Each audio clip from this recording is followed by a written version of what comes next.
শাপলা চত্বরের পাশে মেয়ে শাপলা চত্বরে যারা রাতের অন্ধকারে যে সমস্ত ছাত্র যুবক তালবে এলেমকে যারা আলেম ওলামাদেরকে যারা হত্যা করেছে তাদের বিচারে বাংলার জমিনে হবে ইনশাআল্লাহ, ঠিক কিনা?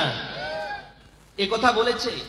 শুধু তাই না, বাংলাদেশ জামাত ইসলামীর শীর্ষস্থানীয় 11 জনকে যারা বিচারিক কায়দায় যারা হত্যা করেছে, যে বিশেষ ট্রাইব্যুনাল তারা গঠন করেছে, মিথ্যা দিয়ে সমস্ত ট্রাইব্যুনাল ভরা, সেই ট্রাইব্যুনাল জীবিত রেখে ওই ট্রাইব্যুনালে যারা গঠন করেছিল, যারা এটাকে যারা প্রতিষ্ঠা করেছিল, তাদেরকে এনে সেই ট্রাইব্যুনালে তাদেরকে ফাঁসিতে ঝুলিয়ে তাদেরকে বিচার করা হবে, ঠিক কিনা?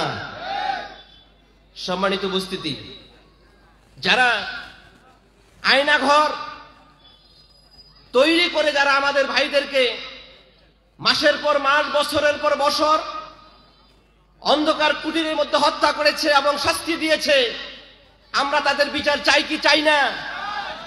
বিচার তাদের করতেই হবে। সম্মানিত উপস্থিতি, ক্ষমা করা এটা একটা মুমিনের গুণাবলী। আল্লাহ রাসূল সাল্লাল্লাহু আলাইহি সাল্লাম বলেছেন, এক মজলিসের মধ্যে বললেন যে এইখানে যে লোকটা বসবে এই লোকটা জান্নাতি। পরের দিন আবার বললেন এইখানে যে লোকটা বসবে সে জান্নাতি। দেখা গেল এইখানে যে লোকটা বসছে পরের দিন ওইখানে ওই লোকটাই বসছে। তারপরের দিন আবার বললেন এইখানে যে বসবে সে জান্নাতি।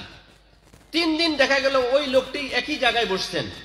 সাহাবারা বললেন যে কি এমন আমল তার যে একই জায়গায় বসার ফলে একটা লোকই বারবার আল্লাহ রাসূল তাকে বলছেন, তাকে ক্ষমার ঘোষণা দিচ্ছেন। তখন ওই লোকটাকে জিজ্ঞাসা করলেন, ভাই আপনি কি এমন আমল করেন যে আল্লাহ রাসূল আপনাকে 3 দিন জান্নাতের কথা বললেন?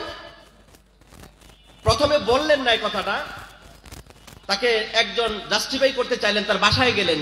আমরাও নামাজ পড়ি, সেও নামাজ পড়ে, আমরাও রোজা রাখি, সেও রোজা রাখে, আমরা যে তাসবিহ তাহলিল করি, কোরআন তেলাওয়াত করি, সেও করে।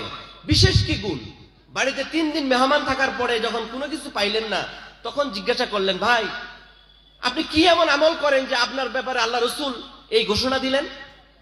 তখন সাহাবী বললেন যে ভাই আমি বেশি কিছু আমল করি না, কিন্তু ঘুমানোর আগে আমি সারাদিন যা কিছু হয়েছে যার সাথে আমি সবাইকে মন থেকে আমি মাফ করে দেই। বলেন সুবহানাল্লাহ।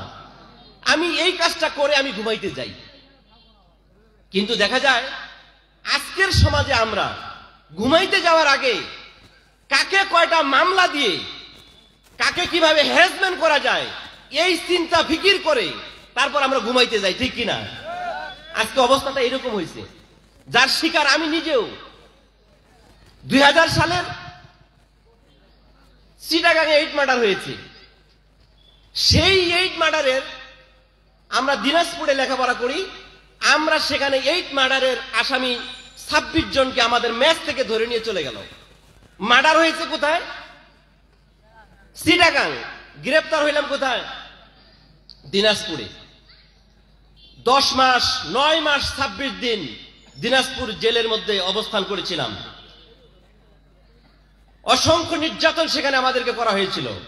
ডান্ডা বিড়ি পড়িয়ে আমাদেরকে অনেক অত্যাচার, নির্যাতন, টর্চারিং সেখানে আমাদের করা হয়েছিল সেলের ভিতরে। সম্মানিত উপস্থিতি, আজকে আমাদের সমাজেও কিছু মানুষ আছে যাদের ষড়যন্ত্র না করলে, ক্রিমিনালি বুদ্ধি না থাকলে, ষড়যন্ত্র না করলে ভাত হজম হয় না, চায়ের কাপে চুমুক দেয় না ষড়যন্ত্র না করা পর্যন্ত। সম্মানিত উপস্থিতি, আমরা মুমিন হিসাবে যদি রসুলের আদর্শবান, আজকে সিরাত নিয়ে কথা হবে, রসুলের সিরাত যদি আমরা গ্রহণ করতে চাই, সর্বপ্রথম আমার ক্ষমার গুণাবলী অর্জন করতে হবে।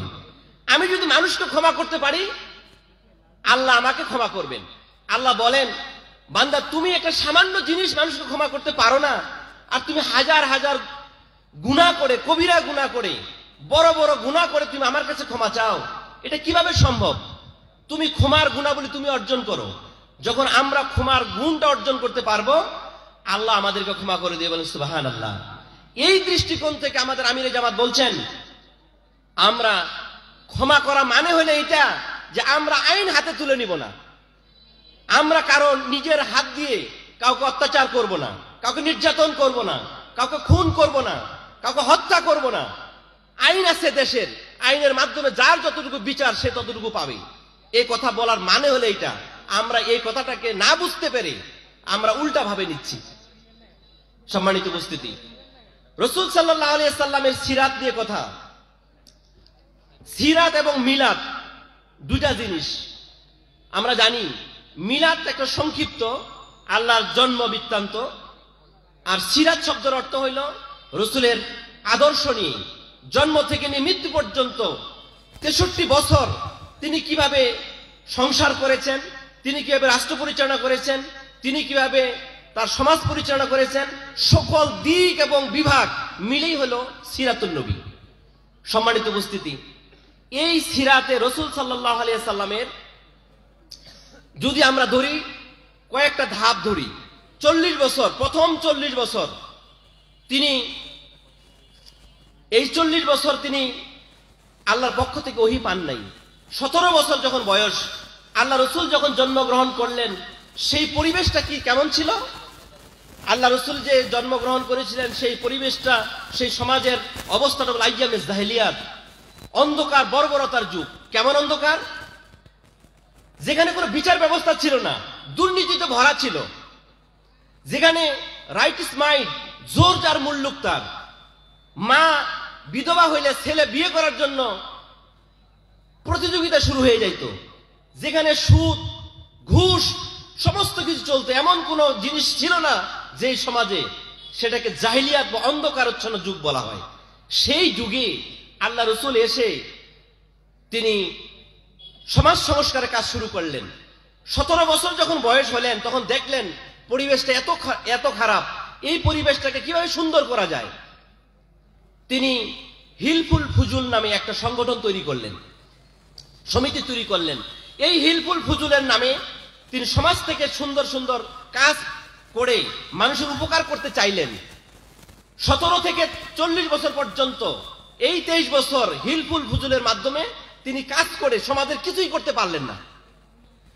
যখন কোনো পরিবর্তন করতে পারলেন না, তিনি হেরা গুহায় চলে গেলেন, ধ্যান করলেন, ধ্যানমগ্ন থাকলেন।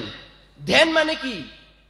ধ্যান হলো যে সমাজের এই যেরকম অসভ্য জাহিলিয়াতের কার্যক্রম চলছে, এটাকে কিভাবে মুক্ত করা যায়, সমাজটাকে সুন্দর কিভাবে করা যায়। এই জন্য আল্লাহ রাসূল হেরা গুহায় চলে গেলেন, আল্লাহর সান্নিধ্যে চলে গেলেন। আল্লাহ, আমাকে এমন কিছু দান করো যেটার মাধ্যমে সমাজটাকে সুন্দর করতে পারবো। আল্লাহ রাব্বুল আলামিন সেই হেরা গুহায় তাকে কোরআন শরীফ দিয়ে দিলেন, নূর দিয়ে দিলেন, আলো দিলেন। যে আলো জ্বালাইলে সমাজের মধ্যে অন্ধকার সমাজে আলো জ্বালানোর ফলে সেটা আলোকিত হয়ে যাবে। এই জন্য কোরআনকে বলা হয় নূর। কোরআনকে কি বলা হয়? নূর। এই কোরআনের দ্বারাই আল্লাহ রাসূল চেষ্টা করলেন 13 বছর।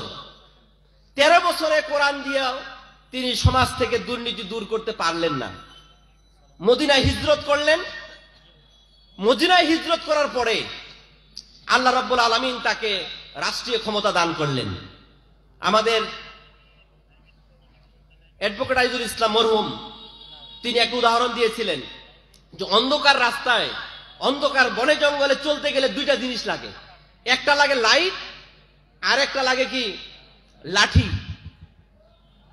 লাইট যদি থাকে, লাঠি যদি না থাকে, সাপটা যদি সামনে আসে তাইলে তো আপনি খালি খোঁজাখুঁজি করবেন, সাপ আপনাকে ধরতে পারবে, ইয়া করবে, ক্ষতি করতে পারে। আবার অন্ধকারে লাঠি আছে কিন্তু লাইট নাই, কোথায় আবার আপনি পায়ের মধ্যে আপনার সাপ পড়ে যায় কিনা। এই জন্য দুইটারই দরকার, আলো লাগবে, লাঠিও লাগবে। আল্লাহ রাসূল 13 বছর তার কাছে লাইট ছিল কিন্তু লাঠি ছিল না।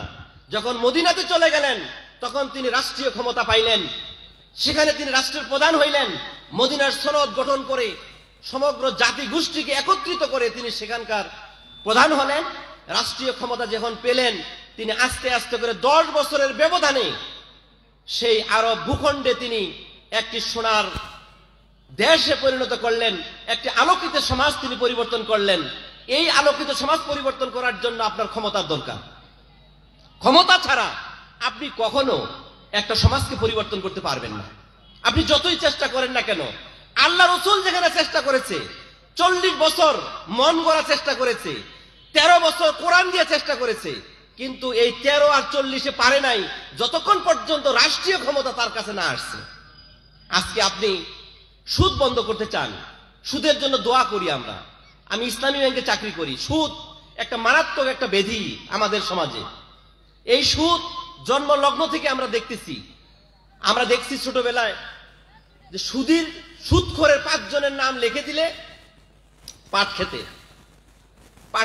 ক্ষেতের পোকা দূর হয়ে যায়। আপনারা যারা মুরব্বী আছে, আগে কিন্তু কাগজের মধ্যে লিখে সিঞ্জার মধ্যে দিয়ে দিছিল, দিছে না নাই? সুদখোরের নাম পোকা চলে যায়। 5 জনের নাম লিখে যদি পোকা চলে যায়, আজকে ঘরে ঘরে সুদ, রাষ্ট্রীয় পর্যায়ে আজকে সুদে ভরা। এই সুদকে বন্ধ করতে গেলে আপনি দোয়া করে হবে? আমরা দোয়া তো কম করি না। আজকে সমাজ পরিবর্তন হয় না কেন? 3 লক্ষ মসজিদ, 3 লক্ষ ইমাম আছে, 3 লক্ষ মুয়াজ্জিন আছে। শুক্রবারের দিন মুসল্লির অভাব, হাজার হাজার মুসল্লি। 18 কোটি মানুষের মধ্যে মনে করি 15 কোটি মুসল্লি, 3 লক্ষ ইমাম, 3 লক্ষ মুয়াজ্জিন, খানকা, পীর, নামাজির হিসাব নাই। এরপরও কেন সুদ বন্ধ হচ্ছে না?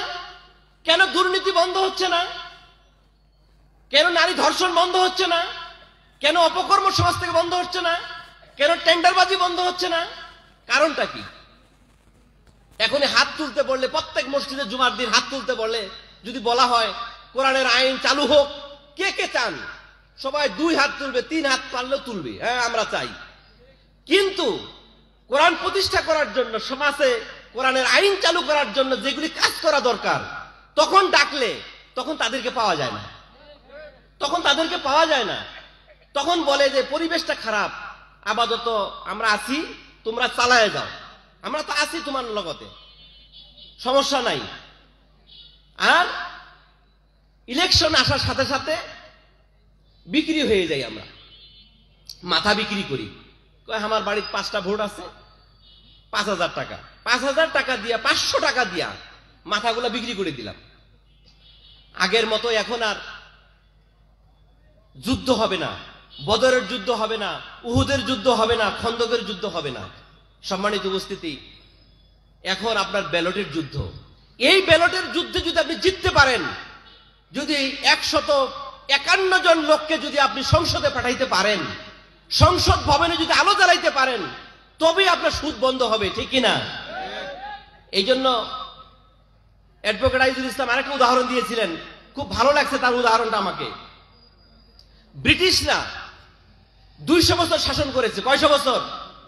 200 বছর শাসন করে গোটা সমাজ ব্যবস্থার যা কিছু ছিল ইসলামের সব কিছু উল্টাই দিয়ে গেছে।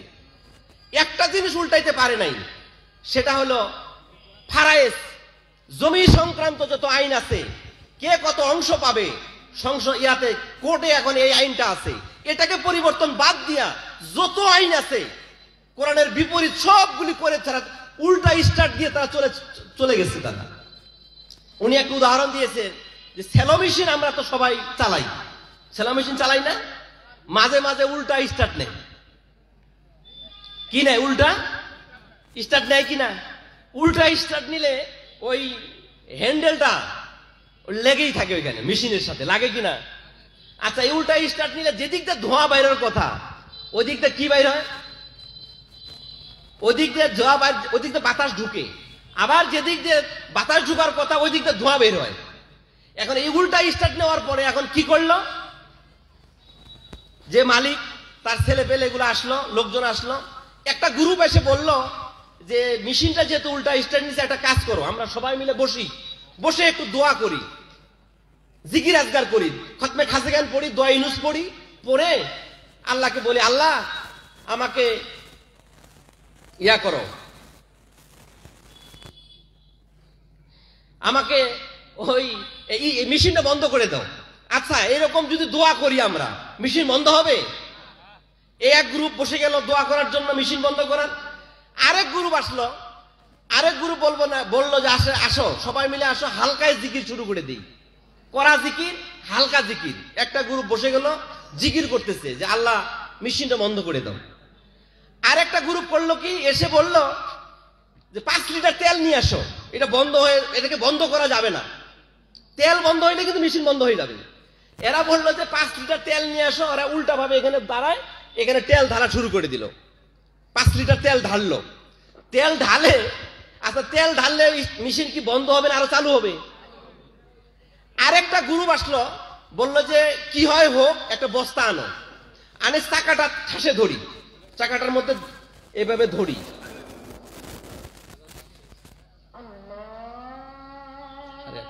আজানে জবাব দেন, আজানটা শেষ হোক।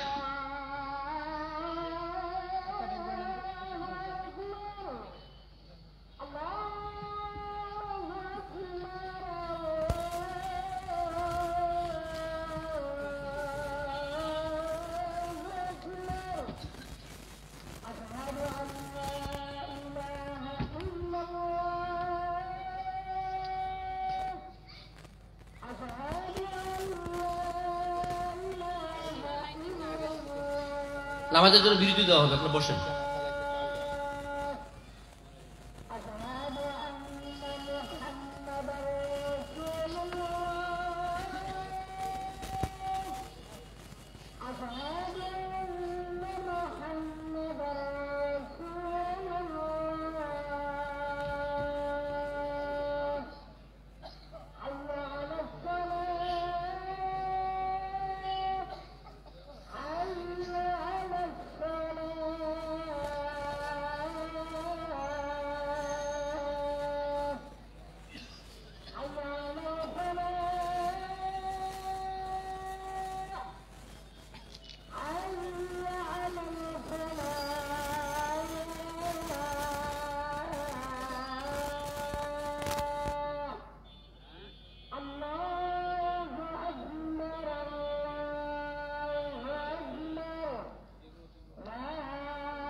সম্মানিত উপস্থিতি, আমি যে কথা বলতেছিলাম, আরেক গ্রুপ এসে বস্তা এনে চাকাটা ধরতে হবে, ওই যে এই পাশে চাকাটা আছে যে এটা সিপে ধরলেই এটা স্টার্টটা বন্ধ হবে।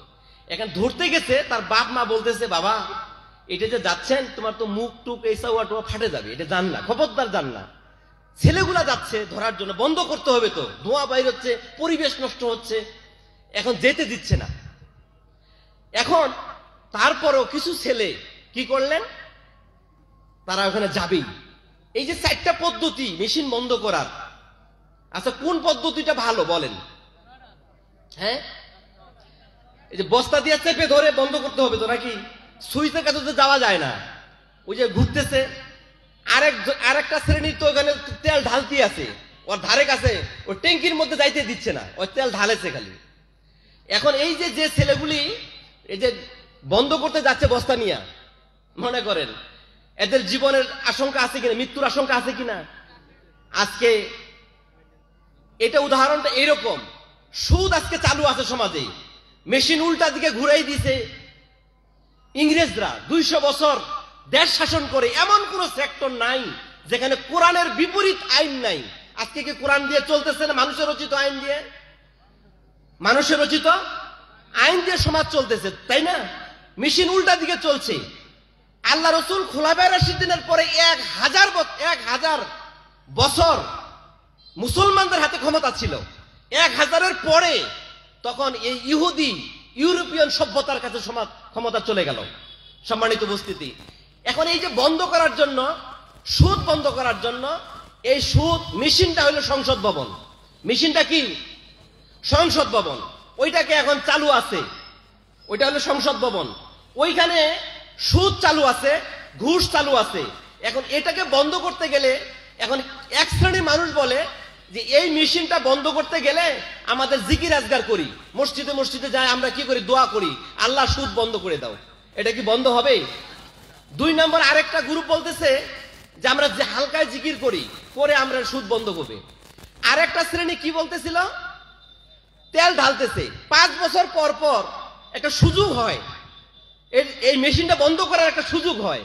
কি করে? 5 বছর পর পর 5 লিটার করে তেল উঠে নিয়ে ঢালে দেয়। ওইটা বন্ধ করার আর সুযোগ নাই।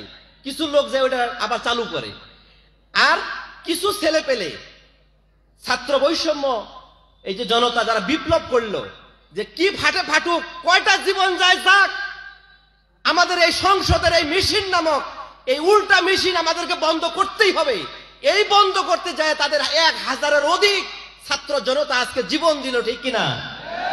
এই যে ছাত্র জীবন দিল, কেন দিল? এই মেশিন বন্ধ করার জন্য। আপাতত মেশিনটা কিন্তু বন্ধ আছে, আছে কিনা? আপাতত বন্ধ আছে, আবার কিছুদিন পর নির্বাচন হইলে আবার চালু হবে। আপনারা কি ওখানে তেল ঢালবেন, নাকি এই মেশিনটা আবার সুন্দর করে কোরআন হাদিস মোতাবেক জীবন পরিচালনা করার জন্য সংসদে কোরআনটা নিয়ে যাবেন? কোনটা করবেন? কোরআনকে সংসদে দেখতে চান আপনারা? দেখতে চাইলে আপনাকে সেই কাজটা করতে হবে, তেল ঢালা যাবে না। কিছু লোক কিন্তু উঠে পড়ে লাগছে আবারও তেল ঢালার জন্য, কি আছে না নাই? নিজে তো তেল ঢালবেই, আরো কিছু লোককে জড়ো করে নিয়ে বলে আরো ঢালো। এটা যেটা চলতেছে, যে দুর্নীতি চলতেছে চলুক, যে সমাজ ব্যবস্থা আজকে চলতেছে এটা এইভাবেই চলতে থাকুক, এই মেশিন চলুক। আর আমরা চাচ্ছি না এই মেশিন আর চলতে দেওয়া যায় না। যদি চলতে দেওয়া যায় তাহলে ছাত্র বৈষম্য আন্দোলন যেটা হয়েছে, এদের সাথে রক্তের সাথে বেইমানি করা হবে। আজকে বৈষম্য দূর করতে গেলে ইসলাম ছাড়া অন্য কোনো কিছু দিয়ে আপনি বৈষম্য দূর করতে পারবেন না। আজকে ইসলামই পারে একমাত্র সমস্ত বৈষম্যকে দূর করতে। এই জন্য আমি উদাত্ত আহ্বান জানাই, যেহেতু আজান দিয়ে দিচ্ছে, সময় আরো ছিল, তো আজান দেওয়ার কারণে নামাজ পড়বো আমি আপনাদের উদাত্ত আহ্বান জানাচ্ছি। আমার এই নাতি দীর্ঘ 2-1টি কথার মধ্যে যদি ভুল ত্রুটি হয়ে থাকে আপনার ক্ষমার দৃষ্টিতে দেখবেন। ইসলাম প্রচারের জন্য ইসলামের কাজ আপনাদেরকে করতে হবে, দায়ী আল্লাহর কাজ করতে হবে। কেউ না করুক, আপনাকে কাজ করা লাগবে। যদি আপনি না করেন, খালি নামাজ রোজা পড়েন, ইসলাম প্রতিষ্ঠা হোক, যদি আপনি না চান, তাইলে আপনার মৃত্যু হবে জাহিলিয়াতের মৃত্যু, আপনার মৃত্যু হবে মুনাফিকের মৃত্যু। আপনি যদি ইসলামী আন্দোলন না করেন, আপনি যদি এভাবে মারা যান, আপনি অনেকেই মনে করতেছেন নামাজ কালাম পড়লেই তো হয়ে গেল। আমি একটা হাদিস আপনাদের সামনে পড়ছিলাম, যে মোহাম্মদ দাবিদ আল জাহিলিয়াত, যারা অন্ধকারের দিকে, ওই মেশিনের দিকে যারা আহ্বান করবে, যারা জাতীয়তাবাদের দিকে আহ্বান করবে, যারা ধর্ম নিরপেক্ষতার দিকে আহ্বান করবে, যারা পুঁজিবাদের দিকে, সমাজতন্ত্রের দিকে যারা আহ্বান করবে, মিন জুসা জাহান্নাম, ইসলাম বাদ দিয়ে যদি অন্য কোনো মতবাদ তার প্রতিষ্ঠা করতে চায়, মিন জুসা জাহান্নাম, আল্লাহ রসুল বলছে তারা জাহান্নামে যাবে। আল্লাহ রসুলের সাহাবায়ে আজমাইন বললেন, ইয়া রাসূলুল্লাহ, কালু সামা ওয়া সাল্লা, ওই লোকগুলি ওই মতবাদ প্রতিষ্ঠা করতে চায়, ইসলাম চায় না, কোরআন চায় না সংসদে যাক, কিন্তু তারা যে নামাজ পড়ে, তারা যে রোজা রাখে, তারা যে হজ করে, তারা যে যাকাত দেয়, তাহলে কি তারা মুসলমান থাকবে না? তারা কি জান্নাতে যাবে না? আল্লাহ রসুল বললেন, সামা ওয়া সাল্লা ওয়া জামা আন্নাল মুসলিমিন, তারা যদি নামাজও পড়ে, তারা যদি রোজাও রাখে, তারা যদি নিজেকে পাক্কা ইমানদার দাবি করে, তবু তারা মিন জুসা জাহান্নাম, তারা জাহান্নামে চলে যাবে। নাউজুবিল্লাহ। এই জন্য ইসলাম প্রতিষ্ঠা, কোরআন প্রতিষ্ঠা করার যদি এই আন্দোলন যদি আপনার দিলের ভিতর না থাকে, আপনার যদি এই আকাঙ্ক্ষা, তীব্র আকাঙ্ক্ষা না থাকে, তাহলে আপনি আমি যতই নামাজ পড়ি না কেন, যতই রোজা রাখি না কেন, এই নামাজ আর রোজা আমাকে জান্নাতে নিতে পারবে না। জ্বলন্ত উদাহরণ হলো আব্দুল্লাহ বিন উবাই, মুনাফিকের সর্দার। নামাজ কম পড়ে নাই, হজ কম পড়ে নাই, যাকাত কম দেয় নাই, রসুলের পিছনে নামাজ পড়েছে, কিন্তু আল্লাহ রসুল তার জানাজাতে গিয়েছিলেন, দোয়া পড়তেছিলেন। আল্লাহ বললেন, একবার শুধু না, আপনি তার জন্য যদি 70 বারও দোয়া করেন, আপনার দোয়া আজকে কবুল করা হবে না। কারণ সে নামাজ কালাম সব ঠিক ছিল, কিন্তু জিহাদের ময়দানে যায় নাই, ইসলামকে প্রতিষ্ঠা করার জন্য যে আন্দোলন ছিল, সেই আন্দোলনে শরীক হয় নাই, সে জাহান্নামী হয়ে যাবে। এই জন্য আসেন আমরা যাতে করে আব্দুল্লাহ বিন উবাইর দলে চলে না যাই, মুনাফিকের দলে না যাই, আমরা ইসলামের দলে থাকতে পারি, ইসলামকে যেন প্রতিষ্ঠা করার জন্য কাজ করতে পারি। ইসলাম প্রতিষ্ঠা হোক আর না হোক, আমি করতে পারলাম কিনা, আমি কোরআন প্রতিষ্ঠা আন্দোলনের নাম দিতে পারলাম কিনা, যোগদান করতে পারলাম কিনা, এটাই সবচেয়ে বড় সফলতা, এটাই সবচেয়ে আমার আপনার চাওয়া পাওয়া। এই জন্য আসুন, ছাত্র শিবির যে আজকে আয়োজন করেছে তাদেরকে ধন্যবাদ জ্ঞাপন করি। আর ছাত্র শিবিরে আপনাদের সন্তান যদি থাকে, আপনি ছাত্র শিবিরে দিবেন। কেন বলছি? আপনার ছাত্র শিবিরের নামে অনেক বদনাম আছে, রক কাটে, অমুক তমুক, এই সেই, কোথাও দেখাইতে পারবে না। আপনি একটা ছাত্রকে দেখাইতে পারবেন না যে আপনার বিড়ি খায়, গাঞ্জা খায়, আপনি দেখাইতে পারবেন? একটা ন্যূনতম একটা সমর্থক শিবিরের 5 ওয়াক্ত নামাজ পড়ে, রিপোর্ট বই আছে তাদের, প্রতিদিন কোরআন পড়ে, প্রতিদিন হাদিস পড়ে, পিতামাতার সাথে সৎ আচরণ করে, তাদের লেখাপড়া সুন্দর করেন, লেখাপড়া করছে কিনা দায়িত্বশীল সেটা দেখাশোনা করে। আমি অনুরোধ করব, আপনার সন্তান থাকলে আপনি ছাত্র শিবিরে একটা সন্তানকে, একটা ছেলেকে দেন, আপনি দিয়ে দেখেন যে আপনার ছেলের পরিবর্তন হচ্ছে কিনা।